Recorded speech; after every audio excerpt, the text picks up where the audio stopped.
Programming language you should know. Hey team, so you're new to block programming. Here are some terms to get us started.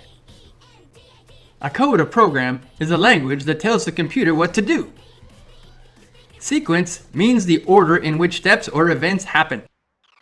The characters and objects that can talk and interact with each other are called sprites in Scratch and actors in Tynker. There will be examples throughout and tutorials at the end. Backdrops, or stages, are the backgrounds of projects, where we can see where the actors or sprites are placed. A command is a specific action or instruction that tells the computer to do something, like move, or sometimes at the start of Tynker, even walk. Or jump. A loop is an action that repeats one or more commands over and over, like a counting loop that repeats one or more commands a specific number of times. But an infinite loop is a loop that repeats forever and does not end until the program stops.